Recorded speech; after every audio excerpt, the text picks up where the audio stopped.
Hello viewers, এবার এই টিউটোরিয়ালের পক্ষ থেকে আপনাদেরকে স্বাগতম। আমি আছি আপনাদের সাথে মোহাম্মদ রকিব হাসান। গত ভিডিওতে আমি আপনাদের সঙ্গে যে বিষয়টি নিয়ে আলোচনা করছি সেটা হলো মাইক্রোসফট অফিস ওয়ার্ডের ফাইল নিয়ে। তো আজকে আমি আলোচনা করব হোম নিয়ে। তো হোমে আমরা সর্বপ্রথম যে অপশনটি দেখতে পাচ্ছি সেটা হলো ক্লিপবোর্ড। এখন ক্লিপবোর্ডে আসার পর আমরা এখানে দেখি, আমার একটু মনে হয় পাঁচটা কিছু আছে, তো আচ্ছা ব্যাপার না, থাক, আমি ওটা ওইভাবে রাখলাম। তো হোমে আসার পর ক্লিপবোর্ডে আপনারা প্রথম দেখতে পাচ্ছেন পেস্টের পর আছে কাট, তার নিচে আছে কপি, তারপর ফরম্যাট প্রিন্টার। তো পেস্টে আসার পর যখন আপনারা এখানে মানে ক্লিপবোর্ডে আসার পর পেস্ট, কাট, কপি এই অপশনগুলো পাচ্ছেন। তো এখানে একটু খেয়াল করেন, কাট এবং কপিটি মানে ঝাপসা অবস্থা আছে এবং পেস্ট অপশনটি উজ্জ্বল আছে, কিন্তু আপনাদের ওখানে হয়তো বা পেস্ট অপশনটিও বর্তমানে উজ্জ্বল অবস্থায় নেই, এরকম কাট কপির মতোই আছে। কারণ আমি কোনো কিছু আগে কপি করছিলাম যা আমি এখন রিমুভ করিনি, যে কারণে এটা আসে এই অবস্থাতেই আছে। দেখেন আমি পেস্টে চাপ দিচ্ছি, এই যে এইটা আছে, মানে আমি আগে ভিডিও যখন ছাড়ছি সেই ক্ষেত্রে এটা কপি করছিলাম। ওকে, তো খেয়াল করেন আমার এখানে পেজে একটা লেখা আছে, a quick brown Fox jumps over the lazy dog. এটি এমন একটি ইংরেজি বাক্য যে বাক্যের ভিতর এ থেকে জেড পর্যন্ত 26টা বর্ণ আছে, মানে ইংরেজি অ্যালফাবেটের 26টি অক্ষরে এখানে দেওয়া আছে। তো আমাদের এই বাক্যটি আমি লিখে রাখছি। লিখে রাখার পর এখন আমি এখানে কাট এবং কপি কিভাবে করতে হয় তা দেখাবো।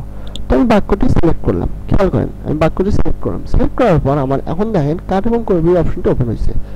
তো কাট কি, যারা অ্যান্ড্রয়েড ফোন চালান বা বাটন ফোন চালান বা যে কিছুই চালান বা কম্পিউটার চালান, আপনারা এক ফোল্ডার থেকে অন্য ফোল্ডারে আপনাদের গান বা পিকচার বা ভিডিও মুভ করে নিয়ে যান। এই কাটের কাজ হচ্ছে মুভ করা। মানে আমি এটা সিলেক্ট করলাম, খেয়াল করেন সিলেক্ট করছি করে আমি কাটে চাপ দিলাম, দেখেন কেটে গেছে। আমি আবার যদি এখানে পেস্ট দেই, দেখেন এসে গেল। আবার আমি কপি করতেছি, সিলেক্ট করলাম করে আবার আমি কপিতে চাপ দিলাম। এখন আমি যদি আবারও পেস্ট দেই, এখানে গিয়ে দেখেন আসতেছে। আমি পেস্ট দিলে আমার আসতেছে, কিন্তু আমি যদি কাট করি দেখেন একটা, দুইটা, তিনটা, চারটা, পাঁচটা, ছয়টা, আমার লাইন আছে 6টা।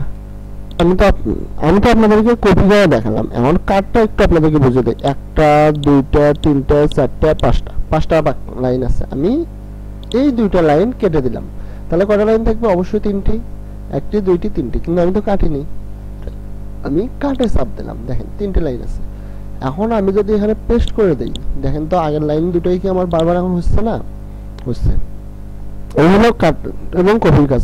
তাহলে পেস্টের কাজ তো আপনারা বুঝছেন, মানে এক জায়গা থেকে কপি করে ভিডিও নকল করে আরেক জায়গায় বসানোটার জন্য যেটা ব্যবহার করা হয় এটাই হলো পেস্ট।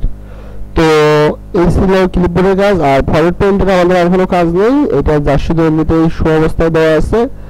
যদি ভিডিওটি আপনাদের ভালো লেগে থাকে অবশ্যই ভিডিওতে একটি লাইক দিবেন। যদি ভিডিওটি সম্পর্কে আপনাদের কোনো মতামত থেকে থাকে বা আপনারা যদি কোনো বিষয়ে জানতে আগ্রহী হন অবশ্যই তা কমেন্ট বক্সে লিখে জানাবেন, এবং অবশ্যই চ্যানেলটি সাবস্ক্রাইব করে পাশে থাকা বেল বাটনটিতে ক্লিক করবেন নতুন নতুন সব ভিডিও আপডেট পাওয়ার জন্য।